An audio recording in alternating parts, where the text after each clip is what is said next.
गांधी ने बोल दिया था कि अगर आप जिन्ना को प्राइम मिनिस्टर बनना है देश का, वो बन सकता है। नेहरू ने फिर मना कर दिया, इसलिए ये देश का विभाजन हो गया। ये तो जिन्ना को खुद नहीं स्वीकार था। उन्होंने अपने नौकर रिजवान से पूछा कि पाकिस्तान का मतलब क्या, और रिजवान ने कहा ला इलाहा। जिन्ना जो है वो एक तरीके से ब्रिटिश एजेंट थे। मुस्लिम लीग तो हमेशा ब्रिटिश सरकार की पिट्ठू रही है। उन्होंने कौन सी आज़ादी की लड़ाई लड़ी? Terrorism is not a means to an end. Terrorism is an end by itself. A Muslim soldier fighting in Muslim army for an Islamic state cannot be a true professional unless he takes on the colors of Allah in all his activities. Imran Khan और आसिम मुनीर के बीच में भी जो हमको एक tussle देखने को मिला, उसमें भी क्या जो इस्लामिक एंगल है वो क्या है? 1991 की बता रहे थे आप, थोड़ा और स्टोरी। बंदूक क्यों तानी आपके ऊपर? नमस्ते सर, कैसे हैं आप? का बहुत बहुत धन्यवाद, मैं ठीक हूँ। Welcome back sir. आपकी दूसरी बुक आ गई। हमने पिछली बार आपकी पहली बुक जो थी पाकिस्तान पे वो डिस्कस की थी, बहुत ही अच्छा रिसेप्शन आया था उसका। अभी दूसरी बुक आ गई है, Pakistan ideologies, strategies and interests. जी जी। तो इस बुक के डिस्कशन को मैं एक ऐसे पॉइंट से शुरुआत करना चाहूँगा जिसको बहुत लोग नहीं जानते होंगे। एक व्यक्ति थे, ICS ऑफिसर थे, कदरतुल्ला शाहब। उन्होंने एक अपनी पुस्तक भी लिखी थी, शाहबनामा। मैं चाहता हूँ कि आप वो थोड़ा उनकी कहानी बताएं लोगों को, क्योंकि वहाँ से एक हमको उनकी बुक में जो लिखा है वहाँ से हमको एक ग्लिम्स मिलता है कि पाकिस्तान की जो आइडियोलॉजी है उसके रूट्स क्या हैं। कुदरतुल्ला शाहब ICS ऑफिसर थे, विभाजन के बाद पाकिस्तान चले गए। वो पाकिस्तान में प्रेसिडेंट सेक्रेटेरिएट के हेड रहे 11 साल, दो गवर्नर जनरल्स और प्रेसिडेंट अयूब के साथ। तो उन्होंने पाकिस्तान के राजनीति अंदर से देखी और वो वहाँ बड़े मशहूर फिगर रहे हैं। उनके नाम से पाकिस्तान सरकार ने एक स्टैम्प भी जारी किया उनकी मृत्यु के बाद। कुदरतुल्ला शाहब ने अपनी किताब में लिखा है कि जिस समय विभाजन का अनाउंसमेंट हुआ तो वो रेडियो पे अनाउंसमेंट सुन रहे थे और उन्होंने अपने नौकर रिजवान से पूछा कि पाकिस्तान का मतलब क्या, और रिजवान ने कहा पाकिस्तान का मतलब क्या, ला इलाहा इल्ला अल्लाह। तो ये लाइंस जो हैं, पंक्तियाँ, असगर सौदाई एक राइटर थे, अभी पिछले साल उनकी डेथ हुई, उनकी थी, और ये व्यक्त करती है कि पाकिस्तान का मतलब क्या है। उन्होंने सीधे उसको कलमे से जोड़ दिया। इसमें साहब ख़ास चीज़ है, ये न सिर्फ इस्लाम है लेकिन इस्लाम को एक राजनीतिक मोड़ देना। और अगर आप इस्लाम के हिसाब से देखें तो शायद ये उचित ही नहीं है कि उस कलमे को एक ख़ास स्टेट के नाम से जोड़ दें। ये तो कहीं है ही नहीं। सऊदी अरेबिया जहाँ से इस्लाम शुरू हुआ है वहाँ भी नहीं है। ये पूरा पाकिस्तानी मूवमेंट और आइडियोलॉजी ऑफ पाकिस्तान, जिसको नज़रियाए पाकिस्तान कहते हैं, तो जैसा कुदरतुल्ला शाहब ने अपनी किताब में वर्णन किया है, ये कलमे पे बना हुआ है उनके हिसाब। थोड़ा सा हिस्ट्री की बात करते हैं कि पाकिस्तान बनने से थोड़ा साल पहले क्या हो रहा था। लोग कहते हैं कि नेहरू और गांधी ने बोल दिया था कि अगर आप जिन्ना को प्राइम मिनिस्टर बनना है देश का तो वो बन सकता है, और नेहरू ने फिर मना कर दिया कि वो नहीं चाहते थे कि नेहरू जिन्ना को प्राइम मिनिस्टर बनाया जाए, इसलिए ये देश का विभाजन हो गया इस छोटी सी बात पे। बट मुझे जो आपकी पुस्तक में देखने के बाद, और जो कैबिनेट मिशन प्लान जैसे फेल हुआ उसका कारण क्या था, और उससे पहले लाहौर रेजोल्यूशन आया, उसके इकबाल का क्या सोच थी उसकी, तो ये सब देखने के बाद मुझे लगता है कि जो सेंट्रल पॉइंट था उनका ये नहीं था कि मैं प्रधानमंत्री बन जाऊं। अगर वो बना भी देते उसको और पूरी 50-50 भी कर देते तो भी उनको मंजूर नहीं होता। ऐसा ऐसा जो रीडिंग है, जो इनका कोर आइडियोलॉजी है जो पाकिस्तान की बाद में बनती है, वो सिर्फ इससे सहमत नहीं थे कि हमको एक जैसा मिल जाए। वो चाहते थे कि हमेशा के लिए जो एक तरीके से इस्लामिक स्टेट होनी चाहिए पूरे भारत में, और उसके अंडर में सब कुछ हो।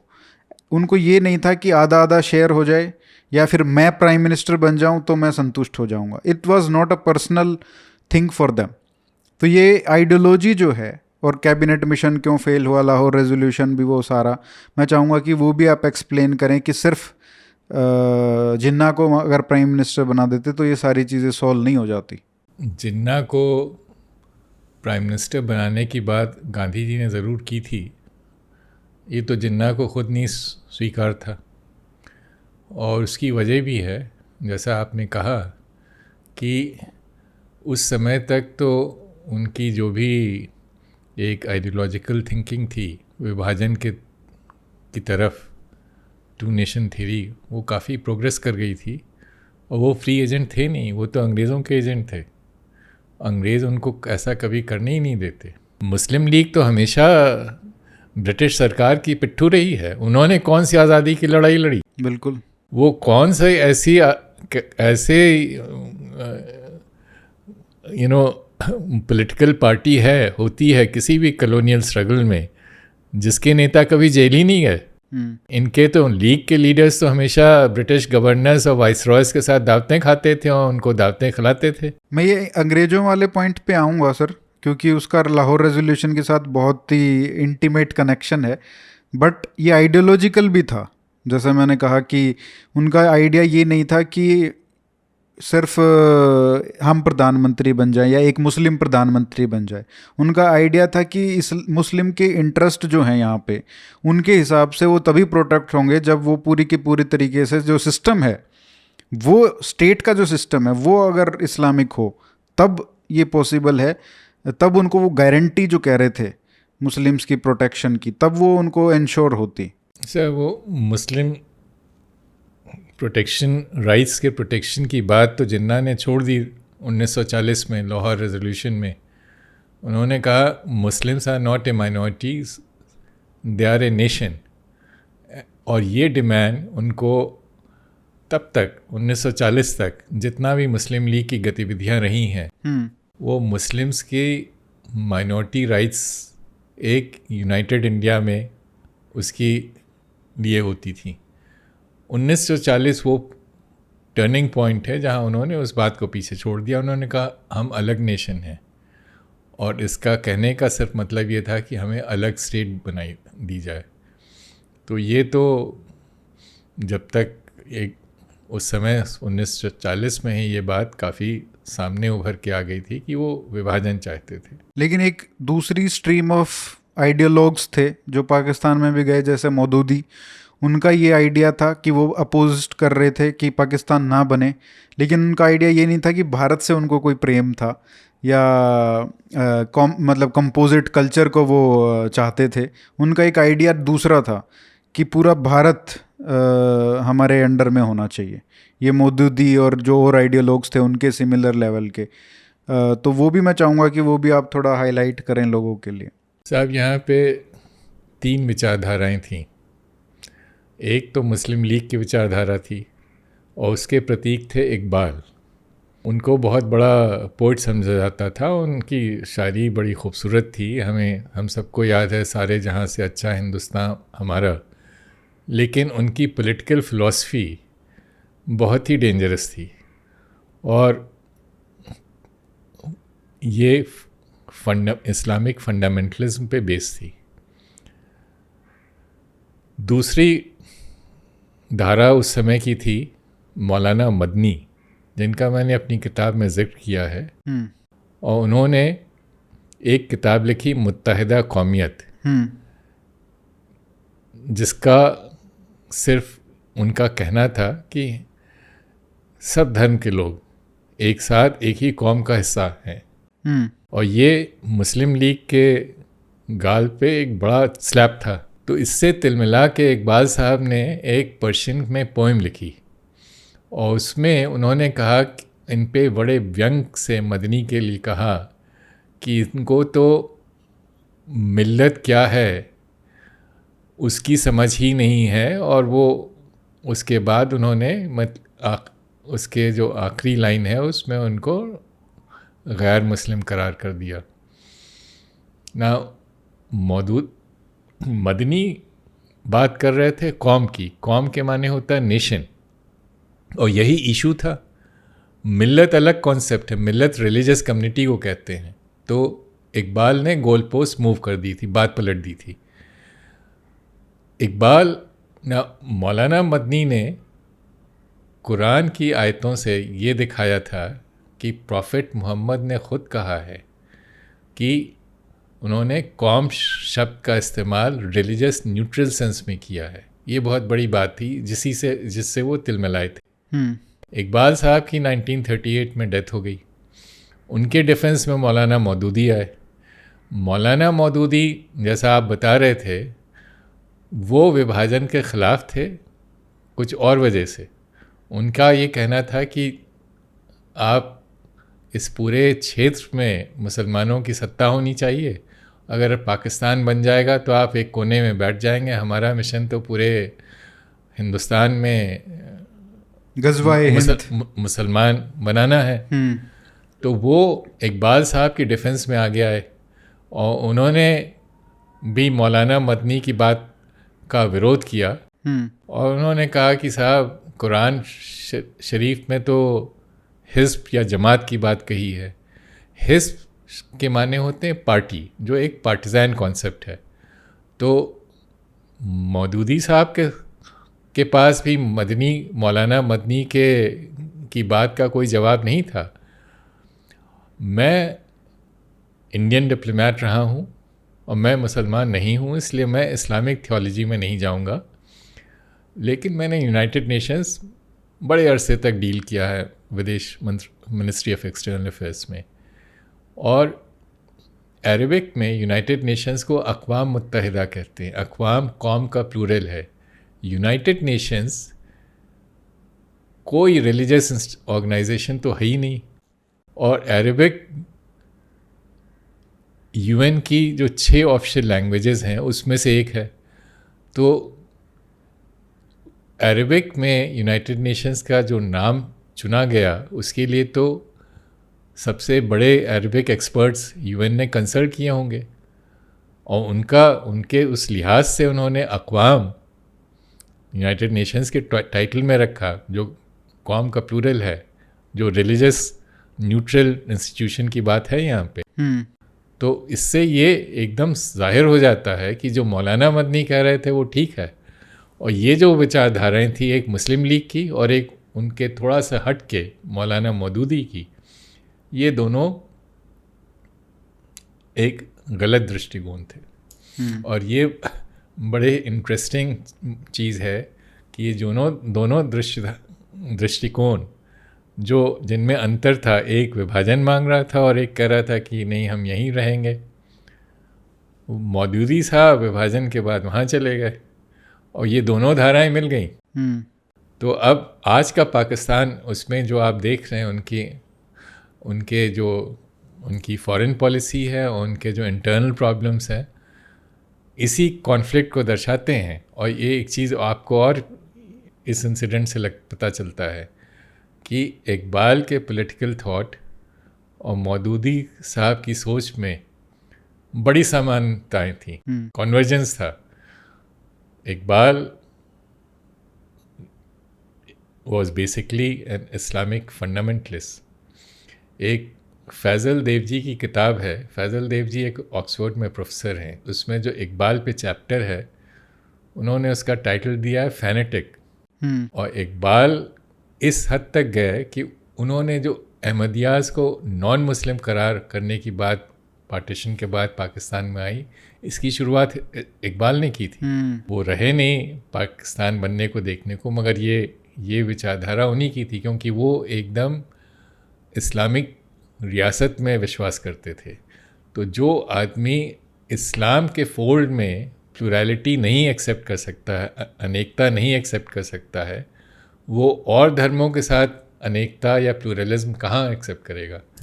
और यही आज के पाकिस्तान में आप देखते हैं। सर, अब लाहौर रेजोल्यूशन की अगर हम बात करें, जैसा आपने मेंशन किया था, और ये भी क्लियर था कि जिन्ना जो है वो एक तरीके से ब्रिटिश एजेंट थे। कई लोग तो कहते हैं कि जब वो 1932 में छोड़ के चले गए थे देश को और लंदन में चले गए थे, वहाँ पे चर्चिल ने उनको रिक्रूट किया था। ये बेसिकली MI6 का रिक्रूटेड वो थे। और आई थिंक ये कहीं ना कहीं कोई कराची यूनिवर्सिटी के प्रोफेसर थे, उन्होंने ये बात रिवील की थी।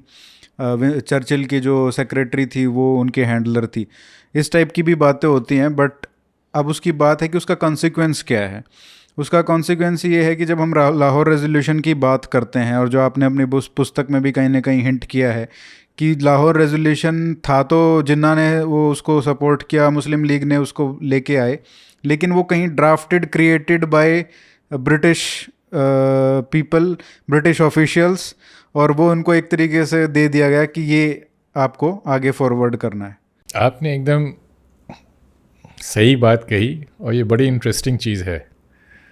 लाहौर रेजोल्यूशन सर ज़फ़रुल्लाह ख़ान, जो वाइसरॉय की एग्जीक्यूटिव काउंसिल के मेंबर थे और विभाजन के बाद पाकिस्तान के विदेश मंत्री रहे करीब 1 दशक, वो उन्होंने बनाया था। और नेचुरली वो जो उनके मालिक थे उन्हीं के संकेतों पे बना होगा।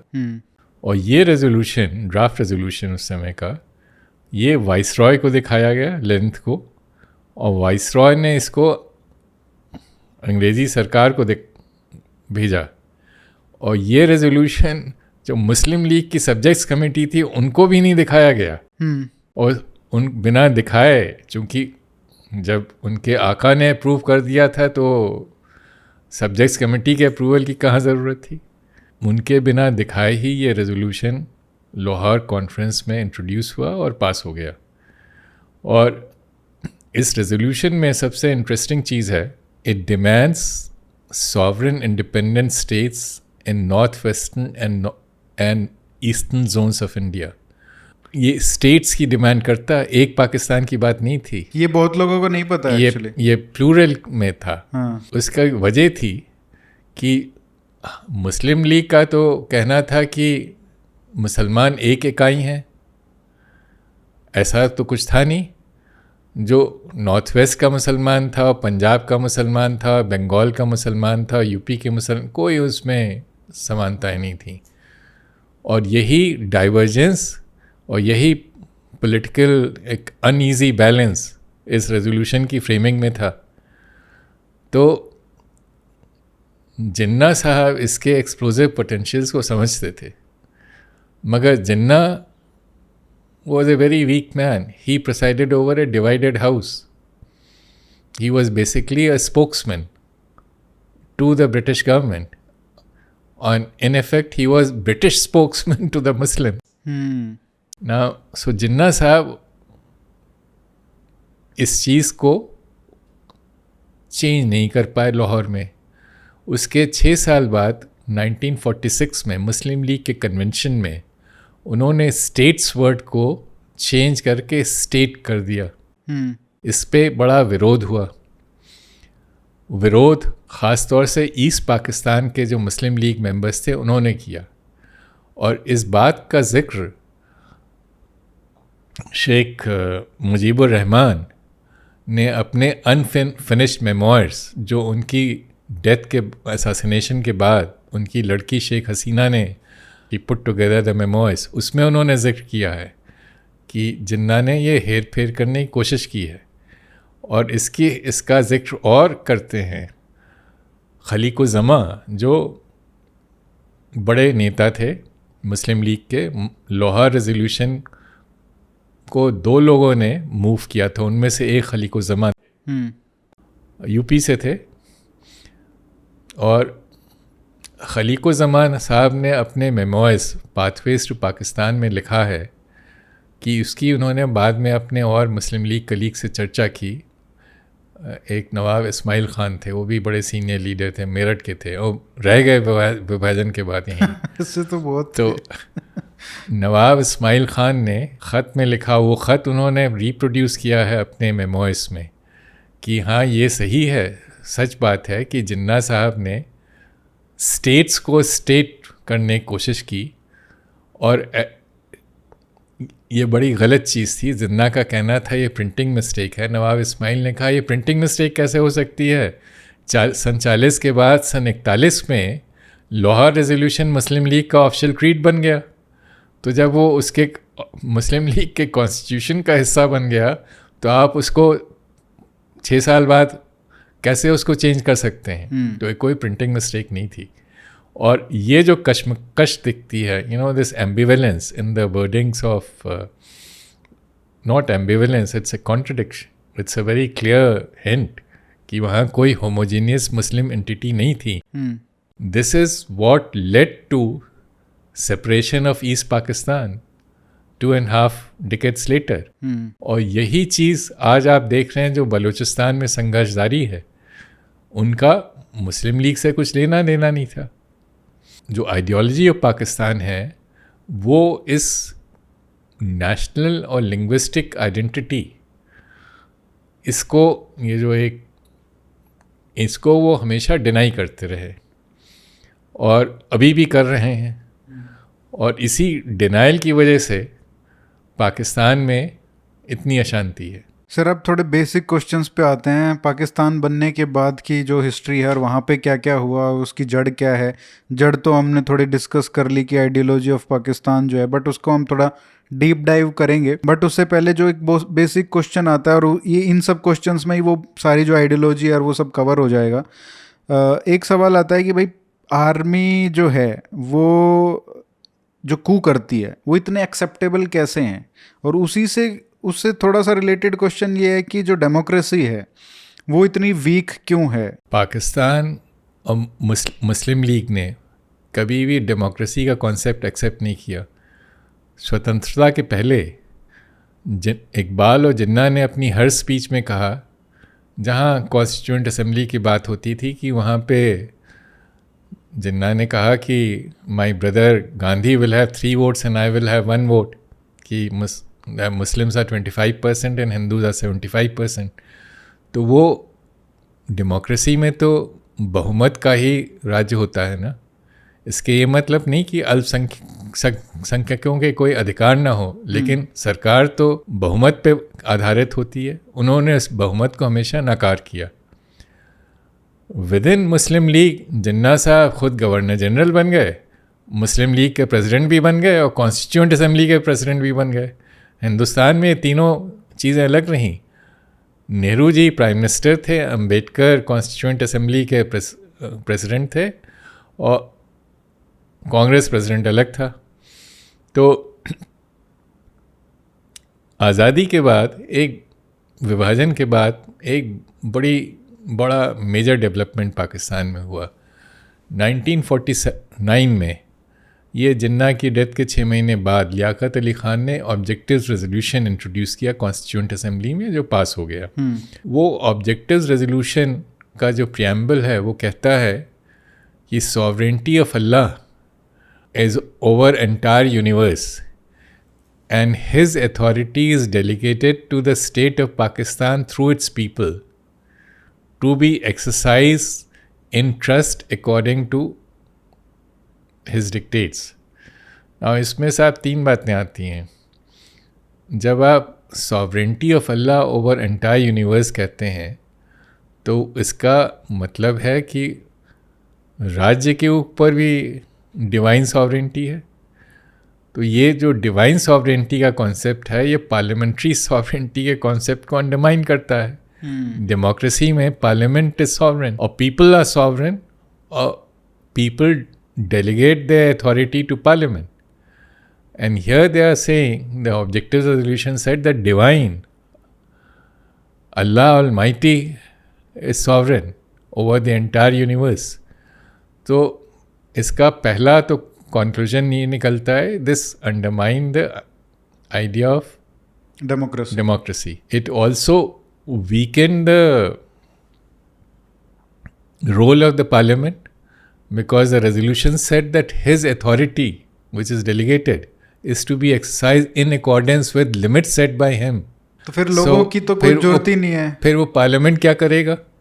बड़ी लिमिटेड बात थी। अच्छा, दूसरी चीज़ हुई कि इसमें जो अल्पसंख्यक जो माइनॉरिटीज़ हैं उनके राइट्स ख़त्म हो गए, क्योंकि अगर मुल्क का कॉन्स्टिट्यूशन मेजॉरिटी कम्युनिटी के रिलीजन की बेसिस पे बन रहा है तो उसमें माइनॉरिटी कम्युनिटीज़ का रोल तो बहुत कम होगा, लिमिटेड हो जाएगा। और थर्ड, इससे जो पाकिस्तान के मेजॉरिटी कम्युनिटी मुस्लिम्स हैं उन पे भी प्रभाव पड़ा, बिकॉज इसी रेजोल्यूशन में और आगे कहा गया कि Muslims shall be enabled to live in accordance with injunctions of Quran and सुन्ना।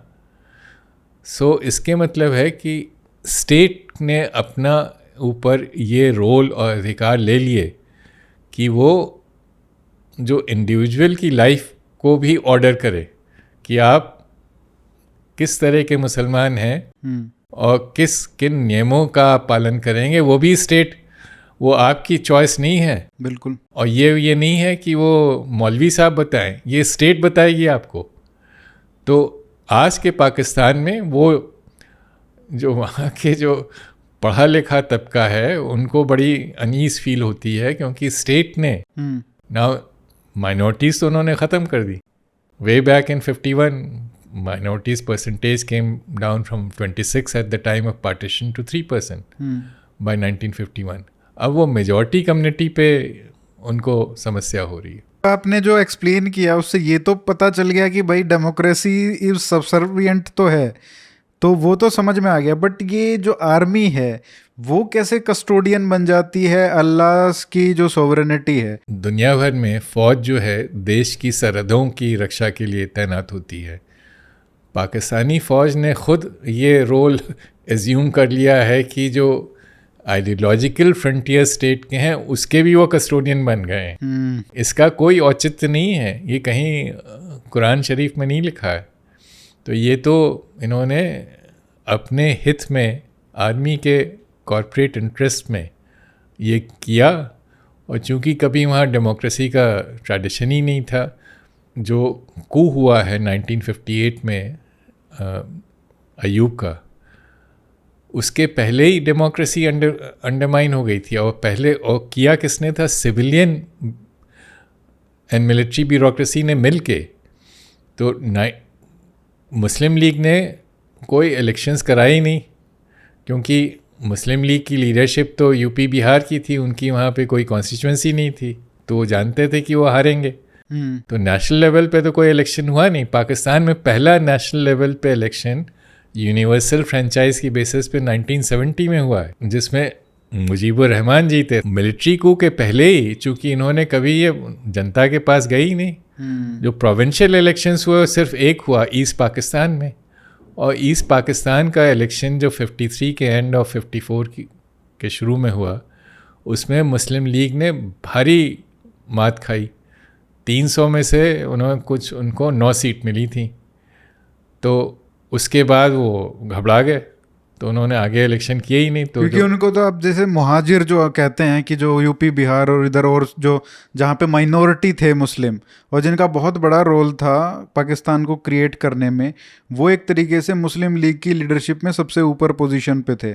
लेकिन जब वो जाके वहाँ पे उन्होंने एज्यूम किया लीडरशिप का रोल, पाकिस्तान नई स्टेट बनी जिसमें लियाकत अली खान और सब लोग थे, तो जब उनको ये पता चला कि भाई हम तो माइनॉरिटी में हैं, लाइक जो मेजॉरिटी है वो तो बंगालियों की है, उसके बाद फिर पंजाबियों की है, तो अगर इलेक्शन होता है तो ये लोग, इनकी लीडरशिप आ जाएगी और हमारा जो अभी एस्टेब्लिश्ड जो होल्ड है वो कम हो जाएगा। तो एक आप कह रहे हो कि ये एक बहुत बड़ा कारण था कि डेमोक्रेसी को उसमें सबसर्विएंट कर दिया गया। उसमें दो बातें हैं। मुहाजिर लियाकत अली जिन्ना और लियाकत अली खान दोनों मुहाजिर थे, हिंदुस्तान से गए थे। इन दोनों की डेथ के बाद मुहाजिरों का होल्ड बहुत कम हो गया। फिर पंजाबी ब्यूरोक्रेसी ने टेक ओवर किया। तो 53 से गुलाम मोहम्मद जो गवर्नर जनरल थे, और उसके बाद कुछ दिनों प्राइम मिनिस्टर में वो एक बड़े पावरफुल ब्यूरोक्रेट थे जो बाद में प्राइम मिनिस्टर हो गए, मोहम्मद अली। और तीसरी फिगर थे अयूब खान, जिनको गुलाम मोहम्मद ने डिफेंस मिनिस्टर कैबिनेट में ले आए सन 54 में, कू कर दिया फिर उन्होंने। तो कू के 4 साल पहले ही वो डी फैक्टो पावर थे। डेमोक्रेसी का ना ट्रेडिशन था, और जो कुछ चांसेस थी वो मुस्लिम लीग के जो इंटरनल पॉलिटिक्स थी and Punjabi politics, this was then supplemented by Punjabi politics, क्योंकि पंजाबी नहीं चाहते थे कि ईस्ट पाकिस्तान, अगर वो इलेक्शन होता तो ईस्ट पाकिस्तान की मेजॉरिटी होती, वो 56% थे। तो पहले जो इंटरेस्ट मतलब प्रोटेक्ट कर रहे थे मुहाजिर, अपने लिए नहीं करना चाहते थे इलेक्शन, वही फिर पंजाबी जो पॉलिटिशियंस जिनके हाथ में पावर आई उन्होंने भी वही किया। और फिर 70 में जो, मैं आपको अगर हिस्टोरिकल कॉन्टेक्स्ट में कहूँ, पार्टीशन के पहले जो 2 नेशन थ्योरी थी, वो कहते थे कि Hindus are the other nation. After partition the Muslim East Pakistan became the other nation, and to keep them out of power, no elections were held. और जहाँ elections हुए 70 में वो आ गए, उसका रिजल्ट बड़ी क्लियर था कि वो मुजीबुर रहमान को मेजॉरिटी मिल गई। तो बेसिकली जो आप कह रहे हो कि जो डिवाइन सोवरेनिटी का कॉन्सेप्ट है जिसकी वजह से डेमोक्रेसी अंडरमाइन होती है, और कहीं ना कहीं फिर आप ये देखते हो कि आर्मी की बहुत एक्सेप्टेंस है, जो कू होते हैं उनकी बहुत एक्सेप्टेंस है, तो फिर उसमें जो आर्मी भी तो एक तरीके से अगर उसके पास पावर आ गई, तो पावर मतलब लठ है बेसिकली उसके पास, जिसकी लाठी उसकी भैंस, और वहाँ पे अगर डेमोक्रेसी नहीं है और आर्मी के पास ही सारी पावर है, तो बार बार डिफ़ॉल्ट क्या होगा कि उसी के पास जाएगी। जब कोई भी सबसे बड़ा डिक्टेटर, बेसिकली अगर डिक्टेटरों के हाथ में ही पावर आनी है तो सबसे बड़ा कौन है भाई? जिसके पास पावर है, आर्मी के पास। तो ये जब एज्यूम करते हैं तो इनका रिलीजन के ऊपर होल्ड होना भी लाजमी है, क्योंकि जब तक वो नहीं होगा तो फिर वो डिवाइन सोवरेनिटी का जो कॉन्सेप्ट है जिसको आपने सर्वा कर दिया है वो फिर अंडरमाइन हो जाएगा। तो ये आर्मी ने किस तरीके से उस डिवाइन सोवरेनिटी को प्रोटेक्ट करने के लिए अपने आप को एक कस्टोडियन बनाया है? आर्मी ने अपने इंटरेस्ट को प्रोटेक्ट करने के लिए डिवाइन सॉवरेनिटी अज्यूम की है, बट लोगों को तो दिखाया होगा कि वी आर द फाइनल। उन्होंने शुरू से जितनी लड़ाइयाँ हुई हैं, 47-48 में पहली first Kashmir war, 65 second war and 71, her war में पाकिस्तान आर्मी ने जिहाद का नारा उठाया। तो 47-48 की लड़ाई में जो कर्नल अकबर ख़ान, जिन्होंने ट्राइबल, वो सर्विंग ऑफिसर थे पाकिस्तान आर्मी के, पाकिस्तान ने यूनाइटेड नेशंस में सरासर झूठ बोला कि ये ट्राइबल इन्वेजन है, वो तो ऑर्गेनाइज और लीड कर रहे थे पाकिस्तान आर्मी, और उनकी तो कर्नल अकबर ख़ान जो लीड कर रहे थे और जिन्होंने प्लान किया था लियाकत अली ख़ान के अप्रूवल से, उन्होंने अपना नाम रखा था, एक स्यूडोनिम एज्यूम किया था, जनरल तारिक। तो तारिक एक अरब इस्लामिक हिस्ट्री में एक बड़ी फिगर है, Tariq bin Ziyad. He was the Muslim conqueror of Spain. तो ये जो कश्मीर के लिबरेशन की बात करते हैं, इसमें तो कोई तथ्य नहीं है, ये तो अपने को आइडेंटिफाई करते हैं मुस्लिम कॉन्करर्स ऑफ द पास्ट, जिनका इंडियन सब कॉन्टिनेंट में कोई रोल ही नहीं था। तो ये हिंदुस्तान के मुसलमानों को भी एक तरह से सब्जेक्ट पीपल समझते हैं।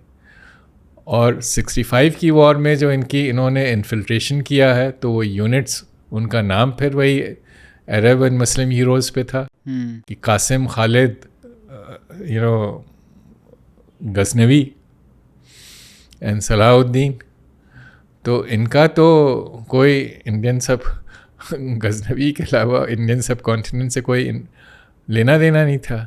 और ये इससे एक ही बात निकलती है, और सिंध का भी नाम जिस तरीके से कहते हैं बाबुल इस्लाम, ये Pakistan and Pakistani army, Pakistani leadership which include civilian leadership, ये अपने को हमेशा फॉरेन इन्वेडर से आइडेंटिफाई करते हैं।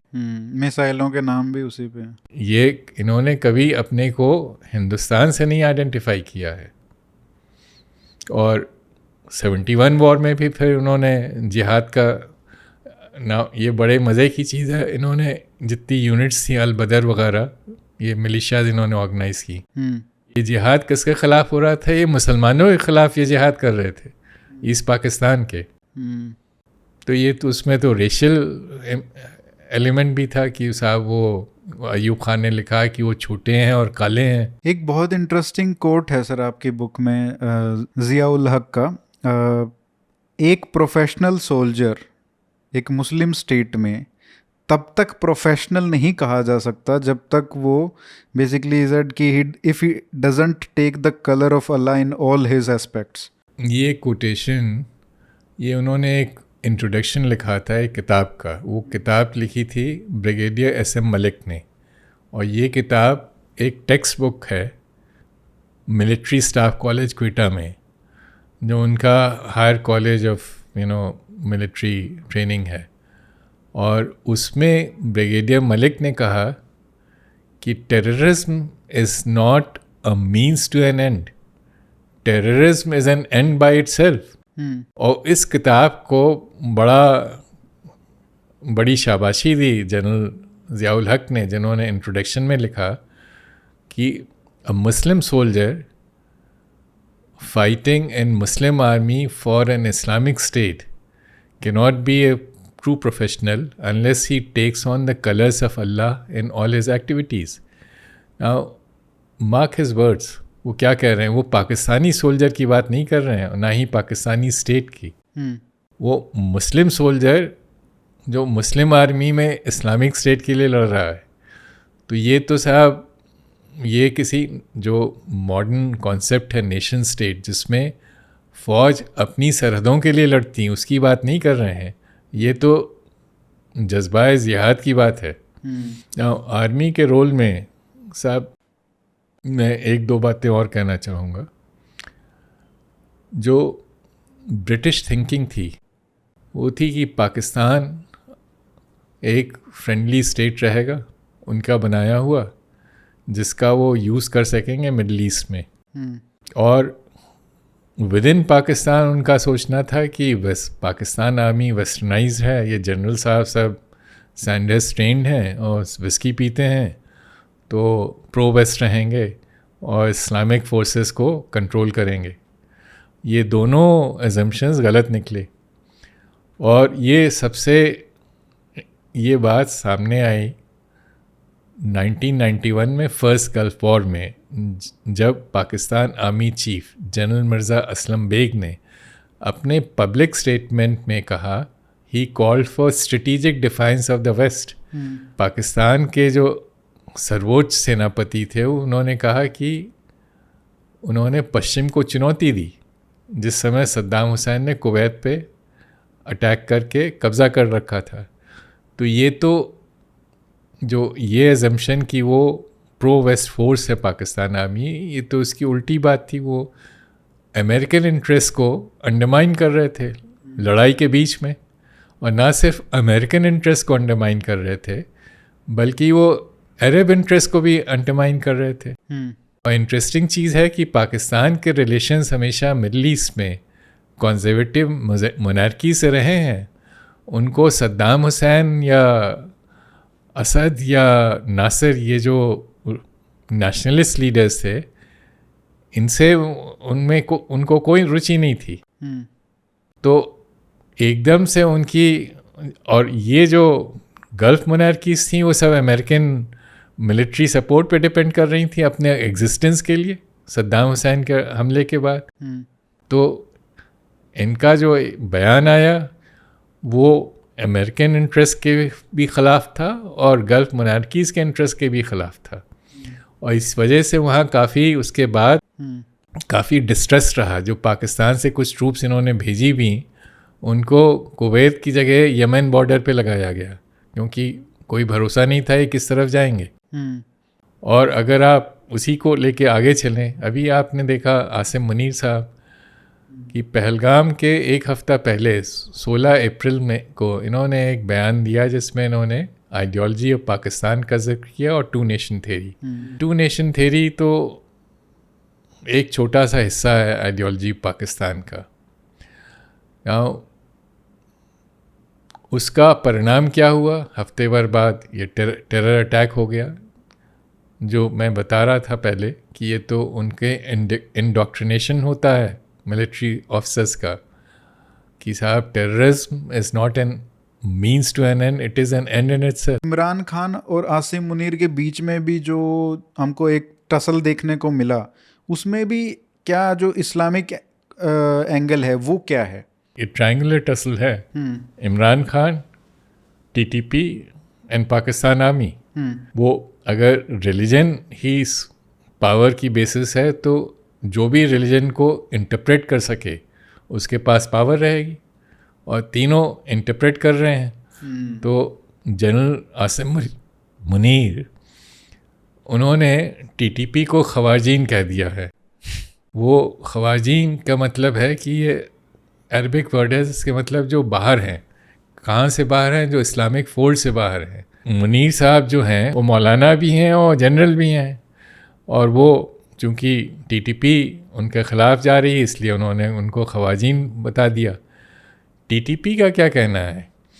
TTP is more consistent than the Pakistan army. TTP को पाकिस्तान आर्मी नहीं बनाया कि जाके तुम अफ़गानिस्तान में इस्लामिक एमिरेट बनाओ। तो वो लॉजिकली कंसिस्टेंट है। वो कह रहे हैं कि अगर अफ़गानिस्तान में इस्लामिक एमिरेट बनाना अच्छी बात है तो पाकिस्तान में क्यों नहीं इस्लामिक एमिरेट बने? तो झगड़ा इसी बात का है। ये सिर्फ ड्यूरेंट लाइन का झगड़ा नहीं है। ये तो फंडामेंटल चीज़ है कि अगर आप एक आइडियल को प्रमोट कर रहे हैं पड़ोसी मुल्क में, तो वो फिर अपने मुल्क में क्यों नहीं करते?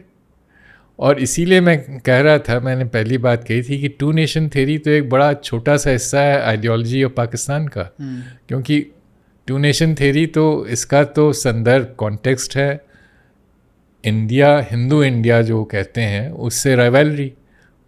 अफ़गानिस्तान तो मुस्लिम नेशन है, कभी यहाँ इधर का हिस्सा ही नहीं रहा। तो वो मगर वो आइडियोलॉजी ऑफ पाकिस्तान वहाँ भी कि वहाँ एमिरेट बना रहे हैं, तो फिर टीटीपी का कहना क्यों नहीं यहाँ भी एमिरेट बने। जो तीसरी बात है वो इमरान खान की। Imran Khan is a creation of Pakistan army. ये क्रिकेटर थे, बहुत ही कट्टर रहे हैं। मतलब दोनों बातें ये हैं कि फ्री वेस्टर्न लाइफस्टाइल, और कहने को साहब वो रियासत मदीना की बात, रियासत मदीना। जब ये वर्ल्ड कप जीत के आए 91 में, तो सबसे पहले जाके इन्होंने जमात इस्लामी चीफ के दर्शन किए। जब मुशर्रफ का कू हुआ 99 में, तो इमरान खान ने उस कू को सपोर्ट किया। तो ये तो, और इनके जो पहले इलेक्शन से सब हारते गए, तो इनको तो आर्मी लेके आई 2013 और 2018 में। 2013 से इनको बढ़ाना शुरू किया कि आर्मी का पहला एम था कि इनको यूज़ करके खैबर पख्तूनख्वा में जो एएनपी की गवर्नमेंट थी, एएनपी वली खान की पार्टी थी, वली खान बादशाह खान के लड़के थे, जो एक सेक्युलर ट्रेडिशन था, जो फ्रंटियर गांधी जिनको बोला जाता। हाँ, तो वो एक सेक्युलर ट्रेडिशन था, उसको ख़त्म करना इस्लामिक फंडामेंटलिस्ट को यूज़ कर। क्योंकि उनकी तो ऐसी है, जो ट्रेडिशन है वो तो ये था कि वो भारत में मिलना चाहते थे। तो वो इसलिए उन्होंने इमरान खान को एनकरेज किया। इमरान खान को पाकिस्तान में तालिबान खान कहा जाता है, क्योंकि इनकी और तालिबान की सोच एक ही है। और इन्होंने उनका टीटीपी का यूज़ करके एएनपी के लीडर्स की लार्ज स्केल में असैसिनेशन करवाए। वो बीबीसी ने की फिगर्स थी कि एक साल में 2013 के इलेक्शन के पहले 700 एएनपी लीडर्स, इंक्लूडिंग जो एएनपी लीडर थे बिल्लौर, उनका असैसिनेशन हुआ। तो एक इंटायर पॉलिटिकल पार्टी जो उस एरिया में 40 साल 60 साल से थी, आज़ादी के पहले से थी, उसको ख़त्म कर दिया। ये इमरान खान की असलियत है। अब इमरान खान पावर में आए 2018 में, और फिर आर्मी के उस पे बल पे, और उसके बाद इनका झगड़ा शुरू हुआ आईएसआई चीफ के अपॉइंटमेंट पे। इनका कहना था कि साहब अब तो मैं वज़ीर आज़म हो गया हूँ, और आर्मी चीफ का कहना था कि आपको तो हमने वज़ीर आज़म बनाया, तो आईएसआई चीफ तो मैं बनाऊँगा। तो उन्होंने आईएसआई चीफ तैनात कर दिया आर्मी चीफ ने। इनकी मर्ज़ी के ख़िलाफ़, और इनका जो आदमी था उसको हटा दिया। वो आदमी इनके थे फैज़ल हमीद, जनरल फैज़ल हमीद। और ये आर्मी ने जो बनाया था वो ये आसिम मुनीर को बनाया था। आसिम मुनीर को पहले बनाया था, उसको इमरान खान ने हटा दिया था। उसके बाद इमरान खान जनरल फैज़ल हमीद को लाए और उनको आर्मी चीफ ने हटाया। तो तब से झगड़ा शुरू हुआ। अब इमरान खान बात करते हैं रियासत मदीना, तो ये तो पाकिस्तान को 7वीं शताब्दी वापस ले जाना चाहते हैं, और वो सिर्फ अपने पॉलिटिकल इंटरेस्ट में, इनको कोई दिलचस्पी नहीं है, कोई वो ना ही धर्म से, इनका जो पर्सनल लाइफ स्टाइल है। और जो रही बात वो पाकिस्तानी जनता की, वो तो आपको याद होगा कि वहाँ पे फूड राइट्स हुए और लोगों को खाने को नहीं मिल रहा था। तो आज ये आइडियोलॉजी की लड़ाई है इमरान खान, टीटीपी और आर्मी के बीच में। तीनों में से किसी को भी पाकिस्तान के भविष्य या अर्थव्यवस्था से कोई मतलब नहीं है। बट सर ये भी है कि जैसे आपने बुक में भी एक जगह लिखा है कि ज़िया-उल हक और इमरान खान, इनके सबसे, ये एक्चुअली किसी का कोट है जो आपने किसी को कोट किया, आई थिंक हुड बॉय को उन्होंने लिखा है ये, कि ज़िया और Imran Khan have been the only Pak leaders who introduce significant changes bringing Pak closer to an Islamic state. मैं परवेज़ हुड बॉय एक बड़े क्रेडिबल कमेंटेटर हैं, पाकिस्तानी हैं। Is a nuclear physicist incidentally, and बड़े वेरी करेजियस मैन। मगर मुझे थोड़ा से इस पे उनसे डिसएग्रीमेंट है और मैं आप एक्सप्लेन करूँगा। उनका कहना है, उन्होंने ये जो बाइनरी है, फॉल्स बाइनरी है कि वो मिलिट्री लाती है। हुसैन हक्कानी किताब का नाम है बिटवीन मॉस्क एंड मिलिट्री। इसमें सिविलियंस भी इन्वॉल्व हैं। जो ऑब्जेक्टिव रेजोल्यूशन था which was blueprint for Islamic Pakistan, वो तो लियाकत अली खान लाए थे, जो कहीं ना कहीं वहाँ से ही सारी प्रॉब्लम्स। वो ऑब्जेक्टिव रेजोल्यूशन, पाकिस्तान के अब तक 3 कॉन्स्टिट्यूशन हुए, 56, 62 एंड 73, हर कॉन्स्टिट्यूशन का हिस्सा रहे। सब कुछ बदल गया बट वो नहीं बदला, और वो उसका प्रभाव बढ़ता गया और जिया ने उसको फंडामेंटल राइट्स के ऊपर रख दिया। तो अब आज ऑब्जेक्टिव रेजोल्यूशन कॉन्स्टिट्यूशन का फाउंडेशनल डॉक्यूमेंट है। उसकी बेसिस पे एएनपी पार्टी वली खान की डिस्क बैन हो गई थी और प्रोविंशियल गवर्नमेंट्स डिसमिस हुई 72 में, कॉन्स्टिट्यूशन के पहले। तो ऑब्जेक्टिव रेजोल्यूशन जो आइडियोलॉजी ऑफ पाकिस्तान का बड़ा ख़ास हिस्सा है, it precedes the constitution and it overrides the constitution, and वो अभी तक चला आ रहा है। 2017 में जब नवाज शरीफ साहब की सरकार को डिसमिस किया, तो सुप्रीम कोर्ट ने उनके जो डिसमिस हुए, तो उनकी पार्टी का चूंकि फिर भी बहुमत था, तो उन्होंने उनको पार्टी लीडर बना दिया। तो उस पर भी आर्मी को ऑब्जेक्शन था। तो उस पर साहब वो केस हुआ, वो केस गया सुप्रीम कोर्ट में कि जो आदमी प्रधानमंत्री के पद से हटा दिया गया है वो क्या पार्टी का लीडर हो सकता है। और सुप्रीम कोर्ट ने कहा हरगिज़ नहीं, क्योंकि ये तो उन्होंने ऑब्जेक्टिव रेजोल्यूशन को कोट किया कि जो इस्लाम के कवायद, जो रूल्स हैं, उनको नहीं फुलफ़िल करता है। अब वो कौन सा रूल नहीं नवाज शरीफ फुलफ़िल करते हैं, ये नहीं उन्होंने कुछ कहा। और वो बेचारे को एक्यूजेशन था कि उन्होंने पैसा लिया है, वो पैसा जो उन्होंने कभी लिया ही नहीं, पैसा ऑफ़र हुआ मगर उन्होंने लिया नहीं, उस पर उन्होंने जो ऑब्जेक्टिव, जो आइडियोलॉजी ऑफ पाकिस्तान है, उसकी बेसिस पे प्राइम मिनिस्टर्स बर्खास्त हो गए। तो जो परवेज़ हुड बॉय का कहना है कि ये ज़िया और इमरान खान, ये सिर्फ ज़िया और इमरान खान नहीं है, उसके बीच में बहुत लोग, भुट्टो साहब ऑब्जेक्टिव रेजोल्यूशन को भुट्टो साहब ने कॉन्स्टिट्यूशन का ऑपरेटिव पार्ट में लेके आए। और वो कब लाए? वो 73 में, जिस समय Bhutto was at the height of his power. 73 में चूँकि 70 के इलेक्शंस में जो मेजॉरिटी पार्टी थी वो तो मुजीबुर रहमान की पार्टी थी, ईस्ट पाकिस्तान अलग हो गया। तो साहब माइनॉरिटी पार्टी के लीडर थे, मगर चूँकि वो मुल्क बट गया तो वो प्रधानमंत्री, पहले प्रेसिडेंट बने, फिर बाद में प्रधानमंत्री हुए। तो उनकी तो एब्सल्यूट मेजॉरिटी थी पार्लियामेंट में, आर्मी उस समय कहीं थी नहीं क्योंकि वो तो हारे हुए थे। तो एक बड़ा शॉर्ट पीरियड था 2-3 साल का जिस समय आर्मी मिलिट्री उनको चैलेंज नहीं कर सकती थी और ऑपोजिशन पार्टीज़ भी सब डिसहरे में थी, तो उन पे कोई स्ट्रीट प्रेशर भी नहीं था। तो ये सिविलियन पॉलिटिशियन ने ऑब्जेक्टिव रेजोल्यूशन को आगे बढ़ाया। तो इस्लामाइजेशन जो है इसमें सिविलियन मिलिट्री सभी जुड़े हुए हैं। मैं एक आखिर चीज़ इसमें कहूँगा, 19 ज़िया साहब ने एक वो आर्टिकल 58 बी लाए थे पाकिस्तानी कॉन्स्टिट्यूशन में, जिसके अंतर्गत उन्होंने सारी पावर्स प्रेसिडेंसी में वेस्ट कर ली थी। उसमें पावर्स में था कि वो प्राइम मिनिस्टर को बर्खास्त कर सकते हैं, नेशनल असेंबली को बर्खास्त कर सकते हैं और स्टेट असेंबलीज को बर्खास्त कर सकते हैं। इन पावर्स का इस्तेमाल उनके मरने के बाद गुलाम शाह खान प्रेसिडेंट बने। मैं उस ज़माने में कराची में था, तो पहले उन्होंने बेनज़ीर को बर्खास्त किया, फिर नवाज शरीफ को बर्खास्त किया। तो इस सिविलियन पार्टीज़ वो पावर्स उनसे लेना चाहती थी प्रेसिडेंसी से, और ये उन्होंने 15th अमेंडमेंट में 97 में किया। और उसमें नवाज शरीफ थे प्राइम मिनिस्टर, उसमें पीपीपी ने भी उनको सपोर्ट किया क्योंकि वो भी उसके विक्टिम रह चुके थे।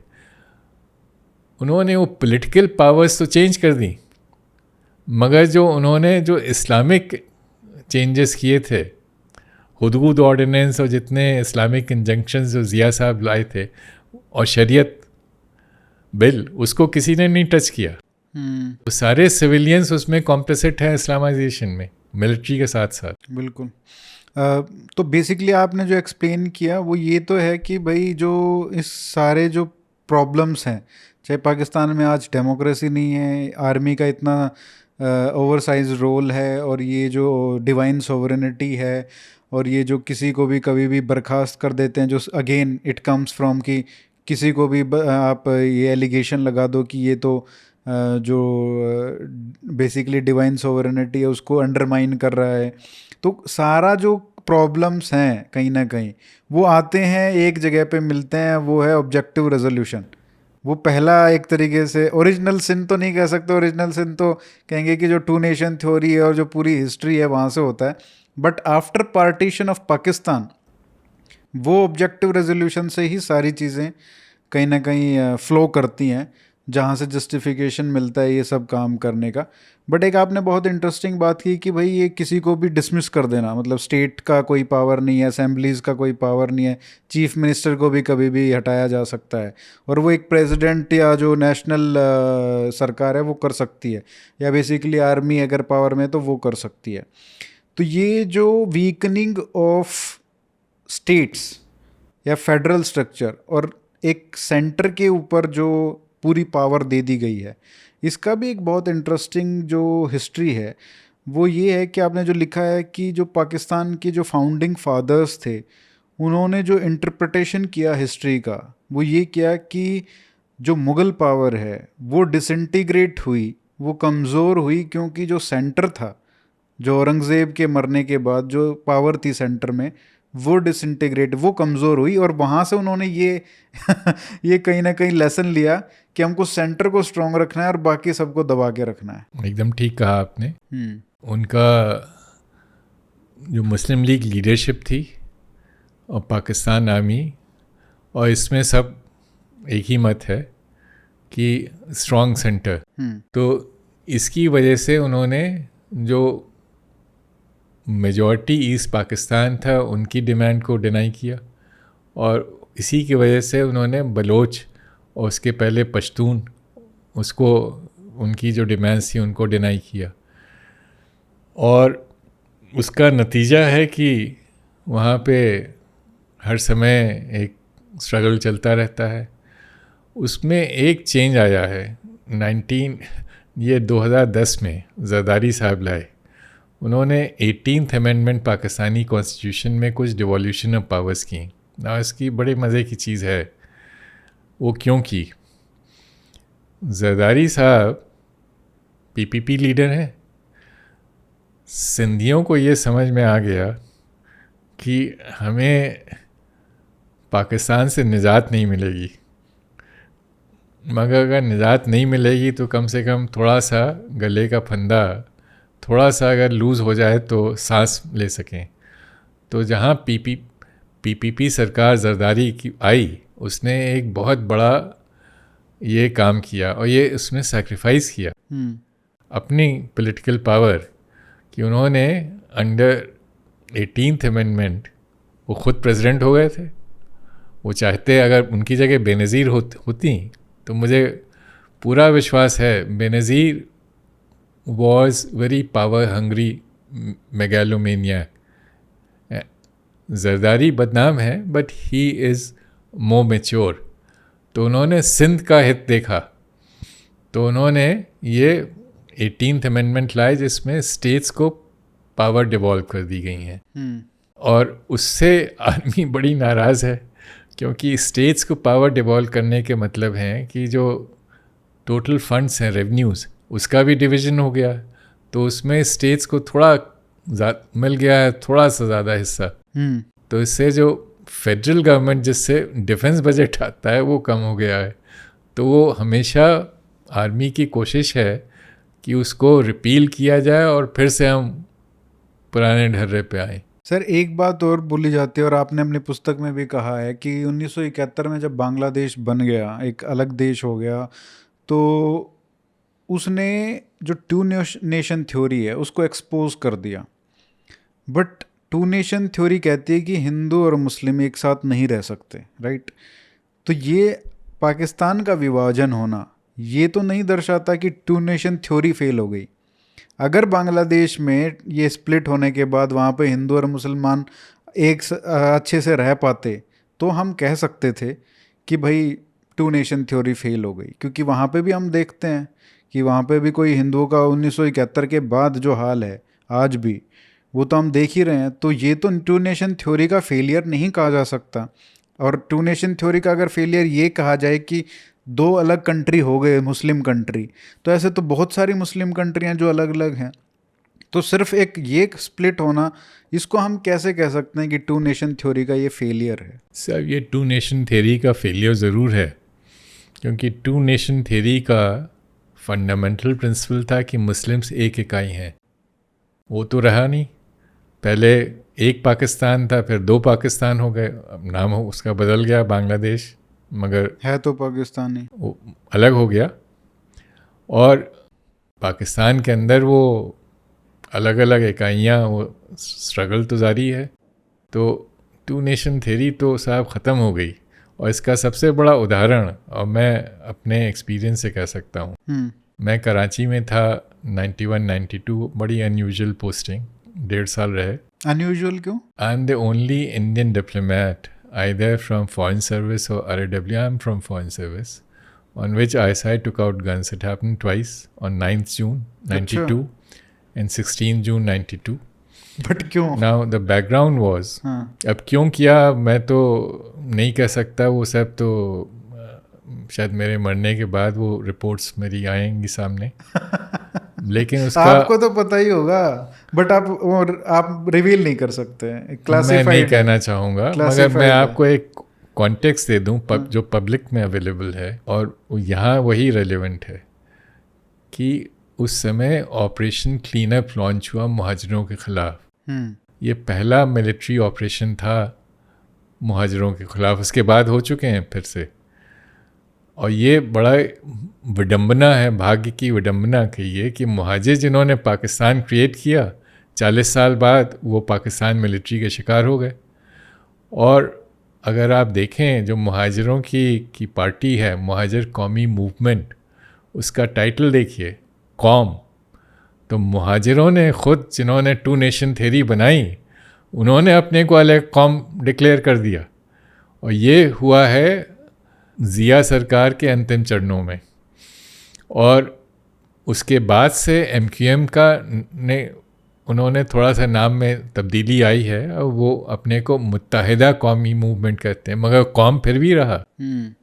तो वो जिन्होंने पाकिस्तान को कहा कि एक मुस्लिम कौम है, मुसलमान, वो अब अपने को एक अलग कौम बता रहे हैं।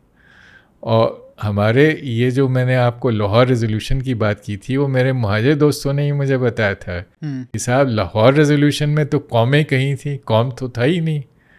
और ये तो वो स्ट्रगल अभी तक चल रहा। तो टू नेशन थ्योरी तो जो उसका बेसिक अजम्पशन था कि मुसलमान एक इकाई हैं, वो कहाँ, वो तो गलत था। सर इसमें आपने वो 1991 की बता रहे थे आप, थोड़ा और स्टोरी, बंदूक क्यों तानी आपके ऊपर? साहब अब जो भी है वो मैं ये बता दूं कि आप कराची में थे उस मैं टाइम? कराची में था, मैं वहाँ उस समय कौंसल था। हाँ। और उसके बाद मैं डिप्टी कौंसल जनरल हो गया। तो उसका बैकग्राउंड तो मैंने बता दिया कि वो ऑपरेशन क्लीन अप 27 मई को लॉन्च हुआ है, 9 जून को मुझ पे पहला अटैक हुआ, 16 जून को दूसरा अटैक हुआ है। तो आप क्या अपने मुहाजिर दोस्तों को बचा रहे थे या क्या था सिस्टम? अब ये मत पूछिए मगर मैं आपको एक चीज़ बता दूं, और जो हमें उस समय नहीं पता थी। हाँ। मुहाजिर जो उनको वीज़ा मिलता था, ज़्यादातर तो वीज़ा के लिए कौन आता था, जो हिंदुस्तान कौन आते थे, मुहाजिर ही आते थे। हाँ, जो तो उधर जिनका पहले ही उधर से ही था वो तो क्यों आएंगे? तो वो उनकी संख्या बहुत बढ़ गई। तो इस मेरी इन 2 इंसिडेंट्स के करीब महीना भर बाद जो कौंसलर ऑफिसर थे, उन्होंने अपना वो दिया, जो उनकी रिपोर्ट थी कि साहब पिछले 2 महीने में एकदम से वीज़ा की रिक्वेस्ट बहुत डबल ट्रिपल हो गई। तो उसका कारण यही था, जो हमें उस समय नहीं पता था, मतलब कॉन्सुलेट को, कि MQM को ये भनक पड़ गई थी कि उनके ख़िलाफ़ मिलिट्री ऑपरेशन होने वाला है। तो उन्होंने अपने परिवारों को हिंदुस्तान भेज दिया। ना अगर आप ये सोचिए, जब डेंजर होता है तो आप अपनी फैमिली को कहाँ भेजेंगे, जो सबसे सेफ जगह है। तो पार्टीशन के 40 साल बाद मुहाजिर जिन्होंने पाकिस्तान बनाया, वो हिंदुस्तान को सबसे सेफ जगह समझ रहे थे, और उन्होंने अपने परिवारों को हिंदुस्तान भेजा। ये भी काफ़ी इंटरेस्टिंग है कि जो कराची एक तरीके से जो कैपिटल होती थी, वहाँ से जो सिंध की भी एक तरीके से कोर सेंटर है, वहाँ से आपने शिफ्ट करके कैपिटल आप अपने कोर जो पंजाब का जो है इस्लामाबाद, एक नया शहर बसाया गया। तो ये सिर्फ इसमें यही एक एलिमेंट है कि वो अपना जो पावर सेंटर है वो closer to their own strong base of Punjab, वो वहाँ पे लेके जाना चाहते थे। आप सही कहें, पंजाब एंड पश्तून नॉर्थ में अयूब खान ले गए थे। तो उसका सिर्फ यही कारण था, दे वर नॉट कंफर्टेबल विद। उनका कहना था कि साहब कराची में बड़ा करप्शन है, बिजनेस कम्युनिटी है। मगर असली कारण तो वही है जो आप कह रहे हैं, कि वो उसको शिफ्ट करना चाहते थे सिंध। और सर एक और बहुत इंटरेस्टिंग एपिसोड है जो आपकी बुक में है, जो बहुत लोग मुझे लगता है कि नहीं जानते होंगे, ज़र्ब मोमिन। वो अगर आप बता सकें, क्योंकि बहुत ही इंटरेस्टिंग इम्प्लीकेशन हो सकते थे, कुछ हुआ नहीं बट इंटरेस्टिंग है वो। साहब ये ज़र्ब मोमिन, ज़र्ब के माने होते हैं अरबिक में स्ट्राइक, एंड मोमिन is believer, so it means strike off the believer. So again, they are going back to Islamic idiom. वो तो आप ये देख लो, जो ऑपरेशन सिंदूर के खिलाफ इन्होंने लॉन्च किया वो भी वहीं से आया है। ये शुरू हुआ था, इसके पहले थोड़ा सा मैं बता दूं, 87 में ऑपरेशन ब्रास, ये दोनों चीज़ें जो हैं ये सब न्यूक्लियर इशू पे से लिंक्ड हैं, एंड टेररिज्म। सो 87 में ऑपरेशन ब्रास टैग के टाइम में AQ खान ने कुलदीप नायर को एक इंटरव्यू में कहा कि साहब हमारे पास न्यूक्लियर वेपन्स हैं। तो ये हिंदुस्तान को धमकी थी। ये धमकी उस समय दी थी जब हिंदुस्तानी फ़ौजें सरहद के अपनी तरफ थीं, कोई उन पर अटैक नहीं हुआ था। मगर उन्होंने, और ये उस समय हुई थी जब उन्होंने, पाकिस्तान ने एडमिट ही नहीं किया था कि उनके पास न्यूक्लियर वेपन्स हैं। तो 2 साल बाद 89 में हामिद गुल, जो उस समय पहले वो ISI चीफ थे, उस समय हटा दिए गए थे वो, मगर इम्पॉर्टेंट पोस्ट पे थे, कोर कमांडर थे। उन्होंने ज़र्ब मोमिन लॉन्च किया, और उसका बैकग्राउंड था 89 में आपको याद होगा इन्होंने कश्मीर इंतफादा शुरू किया था। हाँ। कश्मीर में टेररिज्म, आतंकवाद, तो घुसपैठियों को प्रोटेक्शन देने के लिए इन्होंने ये मिलिट्री एक्सरसाइज शुरू की कि हिंदुस्तानी फ़ौज बची रहे और ये घुसपैठी अपना चले जाए अंदर। तो उसके रिस्पांस पे इंडियन फोर्सेस ने राजस्थान में एक्सरसाइज की कि कुछ उनको थोड़ा सा प्रेशर रिलीव हो कश्मीर में। तो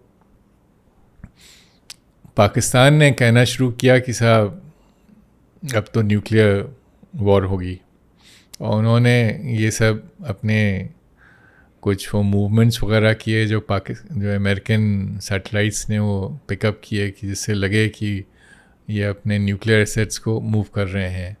और ये सारी भूमिका और ये सारा ड्रामा था कि अमेरिकन्स को इन्वॉल्व करना, जैसा इन्होंने ऑपरेशन सिंदूर टाइम किया है। तो एक गेट्स मिशन आया अमेरिका से, रॉबर्ट गेट्स। हाँ। और वो पहले पाकिस्तान गए, फिर हिंदुस्तान भी आए। और गेट्स मिशन को इशाक खान जो उस समय प्रेसिडेंट थे और उन्होंने और मिर्ज़ा असलम बेग जो आर्मी चीफ थे, उनसे मुलाकात हुई। उन्होंने कहा साहब अब तो लड़ाई होने वाली है, हिंदुस्तानी फ़ौजें तो पाकिस्तान को 2 हिस्सों में 2 हफ्ते में बांट देंगी, तो हमारे पास तो कोई चारा नहीं न्यूक्लियर वेपन यूज़ करने का के बिना। गेट साहब उसके बाद हिंदुस्तान आए और उन्होंने बात की ना। उसमें साहब मज़े की बात है, जो हिंदुस्तान की तरफ से जो कार्यल कमेटी रिपोर्ट है, और मेरी एक बातचीत इस विषय में हुई थी मुचकुंद दुबे साहब से, जो उस समय फॉरेन सेक्रेटरी थे। वो अभी कुछ पिछले साल नहीं रहे, उनकी डेथ के 1 महीना पहले मेरी उनसे बात हुई। उन्होंने कहा कि गेट साहब ने ऐसी कोई बात हिंदुस्तान में नहीं की। तो मैं बता रहा हूँ, तो इसमें 2 चीज़ें हैं। अच्छा, उसके बाद 94 में परवेज़ हुदबॉय जिनकी आप बात कर रहे हैं, उन्होंने उस समय वो स्टिम्सन इंस्टीट्यूट है एक यूएस में थिंक टैंक, उसके लिए एक पेपर लिखा जिसके लिए उन्होंने मिर्ज़ा असलम बेग को इंटरव्यू किया। तो मिर्ज़ा असलम बेग ने उनसे कहा कि हमारे पास तो उस समय यूजेबल न्यूक्लियर वेपन थे ही नहीं। कुछ उन्होंने बना लिया होगा क्रूड किस्म का, वो बनाया क्या था वो तो चाइनीज़ डिज़ाइन का था, उन्होंने दिया होगा, मगर वो इनके यूज पास नहीं कर सकते थे, डिलीवरी सिस्टम नहीं था, मिनिएचराइजेशन नहीं था। तो ये सारा ड्रामा था कि डराने के लिए कि भाई अटैक ना कर दें। नो, 2 चीज़ें, न्यूक्लियर वेपन्स का use as an umbrella for jihadi activities for terrorism, और दूसरा to get Americans involve in Kashmir. And Americans played along कि उनको पता था गेट्स ने यहाँ पे नहीं बात की न्यूक्लियर की, तो ऑब्वियसली वो कहने को तो उसके लिए आए थे, यहाँ नहीं बात की, तो वो सिर्फ दबाव डालने के लिए। और उस time prime minister VP Singh थे। जी, जो बात सामने आती है कि पाकिस्तान की न्यूक्लियर पॉलिसी बड़ी एग्रेसिव पॉलिसी है, और ये जो न्यूक्लियर डिटरेंस का concept, accepted concept world over है, उससे एकदम अलग हटके है। चूँकि न्यूक्लियर वेपन्स बड़े डिस्ट्रक्टिव हैं, इसलिए कोल्ड वॉर के दौरान दोनों साइड ने, यूएस और सोवियत यूनियन ने, इसको आइडियोलॉजिकल डिस्प्यूट से अलग रखा और इसको टेरिटोरियल डिस्प्यूट से नहीं लिंक किया। पाकिस्तान ने दोनों चीज़ें कर दी। उन्होंने उसको कश्मीर डिस्प्यूट जो कहते हैं उससे लिंक कर दिया। वो जो गेट्स को बुलाने का ये सारा ड्रामा था, जब खुद उन्होंने कहा हमारे पास था ही नहीं उस समय, वो इसीलिए किया गया था। तो इनकी न्यूक्लियर पॉलिसी चूँकि इसको एक टेरिटोरियल इशू से लिंक कर रहे हैं, इसके मतलब रिस्क बढ़ जाता है, क्योंकि न्यूक्लियर वेपन्स तो वेपन्स ऑफ लास्ट रिजॉर्ट है, आखिरी चारा, बट इनके लिए तो मगर ये तो उसको शुरू में ही धमकाने। और जैसे आपने अपनी पुस्तक में भी लिखा है सर कि ये तो जो इनका जो 3-4 जो इन्होंने 4-5 क्राइटेरिया बनाए हैं कि हम कब यूज़ करेंगे न्यूक्लियर वेपन, उसमें इकोनॉमिक स्ट्रैंगुलेशन की भी बात है। और अगर आप देखें इकोनॉमिक स्ट्रैंगुलेशन जो यूएस ने रशिया का किया हुआ है, सैंक्शंस और ये सब, तो वो भी इतनी बड़ी पावर होने के बाद वो भी यूज़ नहीं करते हैं न्यूक्लियर वेपन्स का, तो थ्रेट है। ये जो 4 क्राइटेरिया आप बता रहे हैं, रेड लाइंस, ये 2002 में आई। जनरल किदवई जो उस समय इनके स्ट्रेटेजिक फोर्स कमांड के चीफ थे, बेसिकली मुशर्रफ ने दी थी, और ये उन्होंने कुछ साल पहले 2020 में लंदन में रिपीट की कि पाकिस्तान न्यूक्लियर वेपन यूज़ करेगा अगर हिंदुस्तान पाकिस्तान को तोड़ दे, अगर पाकिस्तानी फ़ौज को तोड़ दे, या अगर उनकी इकॉनमी को तोड़ दे, या वहाँ इंटरनल अनरेस्ट करे। तो जैसा आप कह रहे थे, मैंने किताब में लिखा है, ये बड़ी अजीब चीज़ है कि किसी भी कंट्री ने इकोनॉमिक इशू पे लेके उसकी बेसिस पे न्यूक्लियर वेपन्स यूज़ का थ्रेट नहीं दिया है। सोवियत यूनियन और उसके बाद रशिया, ये आज के सैंक्शंस नहीं लगे हैं रशिया के ऊपर, तो पिछले 20 साल से अमेरिकन सैंक्शंस हैं, और अब चाइना के ख़िलाफ़ अमेरिकन सैंक्शंस हैं। ना रशिया ने अमेरिका को धमकी दी है, ना चाइना ने कि हम न्यूक्लियर वेपन यूज़ करेंगे। और जो इनकी दूसरी ख़ास बात जो कहते हैं कि ये इनकी जो रेड लाइंस हैं, वो देखने में तो लगता है कि बड़ी डिफेंसिव है कि अगर हिंदुस्तान पाकिस्तान को तोड़ दे या फ़ौज को तोड़ दे, लेकिन एक्चुअली उसका यूज़ बड़े एग्रेसिव उस पर करते हैं। जो मैं आपको बता रहा था कि जिस समय ज़रब मोमिन हुई, तो वो तो इनकी कार्यवाही से शुरू हुआ था। हिंदुस्तानी फ़ौजें तो अपनी तरफ थीं, टेररिस्ट इन्फिल्ट्रेशन को रोकने की कोशिश कर रही थी। और उससे बड़ी मिसाल कारगिल वॉर 1999, पाकिस्तान ने कारगिल वॉर में इनके फॉरेन सेक्रेटरी ने स्टेटमेंट दिया कि हम कोई भी वेपन्स यूज़ करेंगे, कोई भी मींस यूज़ करेंगे। ये 31 मई 1999 को कहा। ये न्यूक्लियर वेपन्स की धमकी थी। उस समय ना ही हिंदुस्तानी फ़ौजें पाकिस्तान के अंदर थी। हिंदुस्तानी फ़ौजें तो पाकिस्तान ने इंडियन टेरिटरी में इंट्रूड किया था, और पाकिस्तान का अपना कहना था कि उनकी फ़ौजें इसमें इन्वॉल्व ही नहीं है, ये तो मुजाहिदीन है। तो जब ना उनकी फ़ौजें इन्वॉल्व थी, ना ही उनकी टेरिटरी पे कोई हमला हुआ था, तब भी वो न्यूक्लियर वेपन यूज़ करने की धमकी दे रहे थे। तो इन्होंने तो न्यूक्लियर वेपन्स की धमकी हर मौके पे दी, और इसका नतीजा है कि वो यूज़ का थ्रेशोल्ड जो बाकी सब कंट्रीज़ ऊंचा रखते हैं कि लड़ाई का डर ना रहे, ये उसको हमेशा नीचे लाते रहे। और अभी एक और क्राइटेरिया ऐड कर दिया, इंडस वाटर ट्रीटी वाला, उस पर भी ये साइबर रेटलिंग हो रही है। सर आखिरी में, हमको पता है कि माइनॉरिटीज़ बेसिकली वो तो ख़त्म कर दिए पाकिस्तान ने बहुत पहले, 1951 तक सब 26% से 3% पे रह गए थे। फिर उनका जो दूसरा प्रोजेक्ट शुरू हुआ वो था कि जो नॉन मुस्लिम्स में कौन सबसे कम मुस्लिम है या नहीं है मुस्लिम, उसके ऊपर टारगेटिंग शुरू किया। और 3 कम्युनिटी जिसका सबसे बड़ा रोल था पाकिस्तान को क्रिएट करने में, अहमदिया, मुहाजिर और शियास, इन तीनों का ही कहीं ना कहीं इनके पीछे पड़े हुए हैं। तो ये जो अदरिंग है of other Muslims with in the community, इसका भी ये क्या आइडियोलॉजी से क्या लिंक है पाकिस्तान की? साहब आपने बड़ा अच्छा सवाल किया। इसका डायरेक्ट लिंक है आइडियोलॉजी से। वो आइडियोलॉजी इकबाल साहब की भी थी और जमात इस्लामी चीफ मौदूदी की भी थी। मैंने आपसे पहले कहा था कि Iqbal was the first to demand that Ahmadiyya should be declared non-Muslim. This is before partition.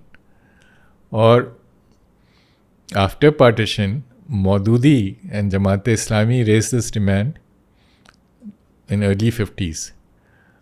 तो rights पे Pakistani government appointed Munir commission headed by justice Munir. तो जस्टिस मुनीर उन्होंने मौदूदी से पूछा कि साहब आपने तो पाकिस्तान बनने के ही आप ख़िलाफ़ थे, और अब आप सबसे बड़े सपोर्टर हो गए हैं और ये सब डिमांड कर रहे हैं, तो क्या वजह है? तो मौदूदी ने कहा साहब मैंने तो इसलिए पाकिस्तान बनने के ख़िलाफ़ में था क्योंकि इस्लामिक रियासत में मिक्स पॉपुलेशन नहीं हो सकती है, और जो वेस्ट पाकिस्तान था उसमें 26% हिंदू और सिख माइनॉरिटीज़ रहते। ईस्ट पाकिस्तान में उन्होंने फिगर दी 35%। वेस्ट पाकिस्तान आज का पाकिस्तान है। इस सुनवाई में जस्टिस मुनीर ने खुद कहा है उनके हिसाब से 29% होता प्रतिशत। तो ये जो 26% है ये ख़त्म हो गया। मोदी जी ने कहा कि वो समझते थे ये 26% रहेंगे तो इस्लामिक रियासत के कॉन्सेप्ट के ख़िलाफ़ है, मगर अब वो सब चले गए। तो ये वो बयान कर रहे थे 53 में। उसके 2 साल पहले ही 1951 का जो पाकिस्तान का ऑफिशियल सेंसस है उसमें ये फिगर नॉन मुस्लिम माइनॉरिटीज़ जो हैं वो 3% हैं, जिसमें क्रिश्चियन भी इन्वॉल्व है। तो जो 26% थे इन 47, वो घट के 4 साल के अंदर within 4 years that percentage came down to 3%। अगर आप मैं अगर आपको कंटेम्प्रेरी एक एग्जांपल से बताऊं, अमेरिका में ट्रम्प साहब की पॉलिसीज़ इमिग्रेशन पॉलिसीज़ का बड़ा क्रिटिसिज्म हो रहा है। वहाँ पे लैटिन अमेरिकन 16% हैं, अफ्रीकन अमेरिकन 12% हैं, दोनों मिला के 28%, रफली the same percentage which Hindus and Sikhs were in West Pakistan which is today's Pakistan. अगर वो संख्या, वो परसेंटेज अमेरिका में अगर 4 साल में, if that is reduced to 3%, won't it be called ethnic cleansing? This is what Pakistan has done to Hindus and Sikhs. And this ethnic cleansing was carried out by Pakistan by 1951, 40 years before this term was coined in the context of Yugoslav war.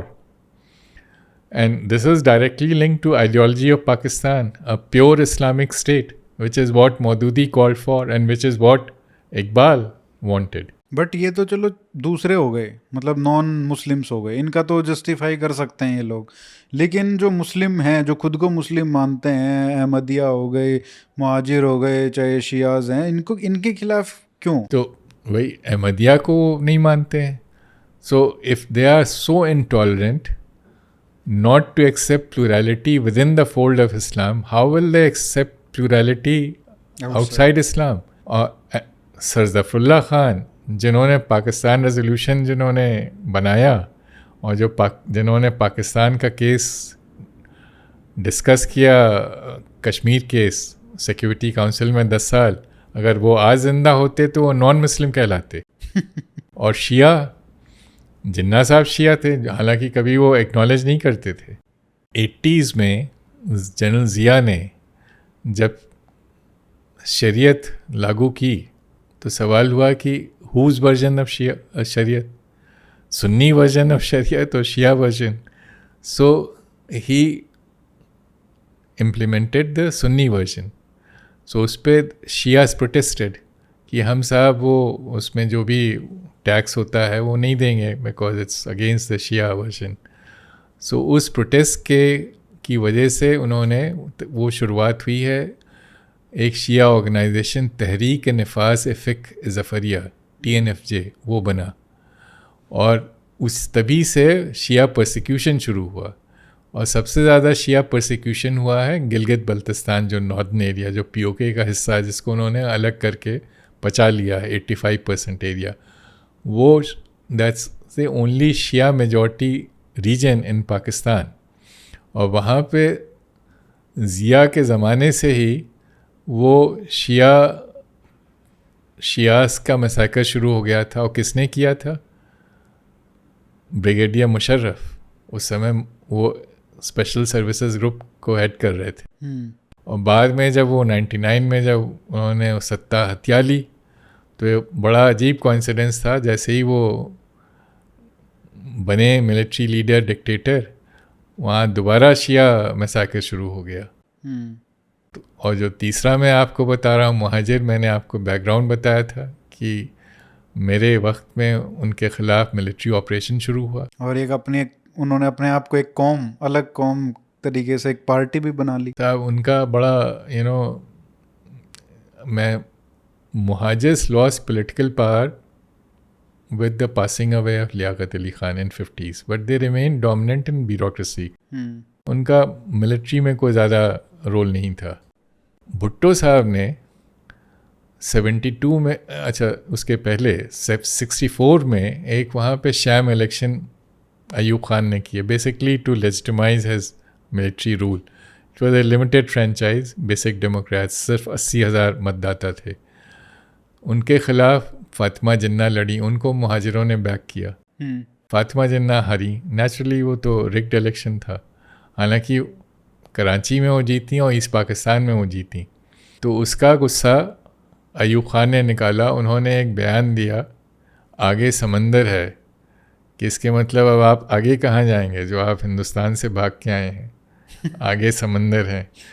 और उसके बाद जो अगला major watershed है, जो मुहाजिर identity, जो कौम, अलग कौम की बात होती है, वो 72 में लैंग्वेज बिल सिंध में लाए भुट्टो साहब, कि उन्होंने लैंग्वेज की बेसिस पे जॉब रिजर्वेशन कर दिए, वो बेसिकली मुहाजिर होल्ड ख़त्म करने का। और उसके ख़िलाफ़ वहाँ बड़े डेमोन्स्ट्रेशंस और राइट्स हुए। तो जंग जो वहाँ का मेन पेपर है, और आज भी वहाँ का पाकिस्तान का मेन पेपर है, उसकी banner head, and it's a Muhajir paper, it was started by Mir Sahab. I had the privilege of meeting him. अब वो तो गुजर गए, उनके लड़के हैं। तो जंग कैरीड बैनर हेडलाइंस, उर्दू का जनाजा ज़रा धूम से निकले।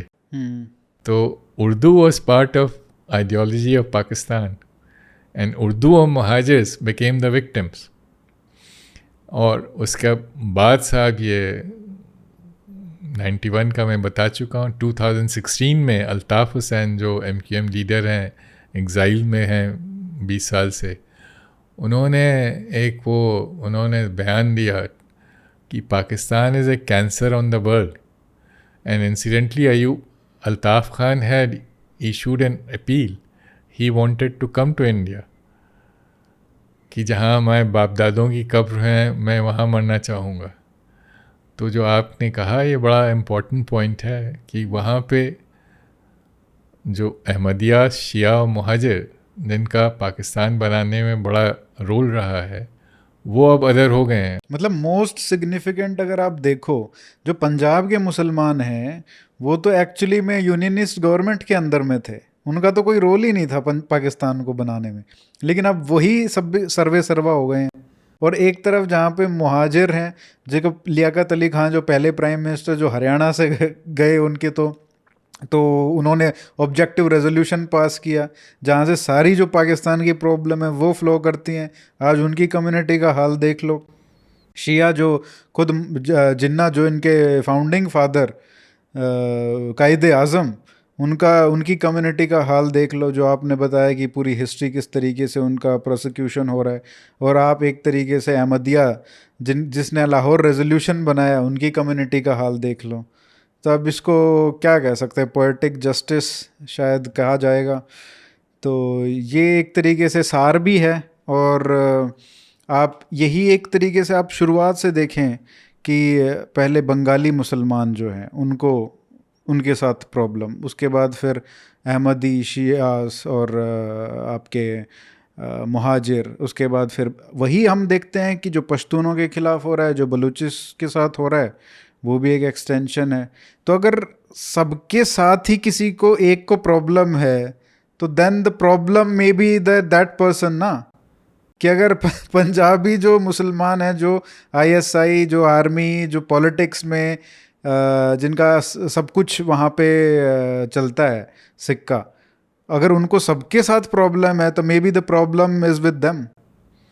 तो ये इसका सार क्या है इस पूरे पाकिस्तान का, और इसके जो फ्यूचर है उसका क्या डायरेक्शन आप देखते हो? और आपने तो पूरी सोसाइटी को भी देखा है क्लोजली, बहुत उनके जो लोग हैं वहाँ पे इंटरेक्ट भी किया होगा जब आप वहाँ पे सर्विस में थे। तो आपको क्या लगता है कि जिस तरीके से जो ट्रेजेक्ट्री रही है पाकिस्तान की, वो फ्यूचर में आप क्या देखते हो? साहब, मेरे पाकिस्तानी दोस्तों का कहना था कि Punjab is 60% of population. It is 90% of ISI. It is 90% of army and it is 100% of ISI. और आज का पाकिस्तान वही आप देख रहे हैं, आसिम मुनीर पंजाबी हैं और वो सारे अभी जो लास्ट रीशफल हुआ है पंजाबी जनरल्स को उन्होंने अपने नियुक्ति की है। तो जब आप स्टेट में एक ग्रुप का इतना होल्ड होता है और इतना वो नैरो थिंकिंग होती है तो पॉलिटिकल सपोर्ट जो है वो एरोड हो जाती है। वो पाकिस्तान में ऑलरेडी हो रहा है। पहले पश्तून और बलोच उन्होंने तो कभी आइडियोलॉजी ऑफ पाकिस्तान मानी ही नहीं। डॉक्टर ख़ान साहब और बादशाह ख़ान जिन पे मेरी किताब ये डेडिकेटेड है वो तो हिंदुस्तान का हिस्सा होना चाहते थे। बलूचिस्तान ने खान ऑफ कलात ने 47 में इंडिपेंडेंस डिक्लेयर कर दी थी जो लोया जिरगा पॉपुलर असम्बली ने सपोर्ट की, जिसको जिन्ना साहब ने उनकी इंडिपेंडेंस को रिकग्नाइज़ किया 11 अगस्त को, बाद में उनके ख़िलाफ़ आर्मी भेज दी। और उसके बाद फिर ये सिंध में MRD मूवमेंट हुआ और मुहाजिरों के ख़िलाफ़ ये सब हुआ। तो इस मुल्क का भविष्य कुछ बड़ा अच्छा नहीं है और इनकी दो बड़ी चुनौतियां हैं, एक तो अंडर डेवलपमेंट और दूसरा क्लाइमेट चेंज। और आइडियोलॉजी ऑफ पाकिस्तान के पास इन दोनों चुनौतियों का कोई जवाब नहीं है। Sir thank you so much for this brilliant conversation. आपके साथ बात करके बहुत अच्छा लगता है, बहुत कुछ सीखने को मिलता है। Thank you so much. Thank you.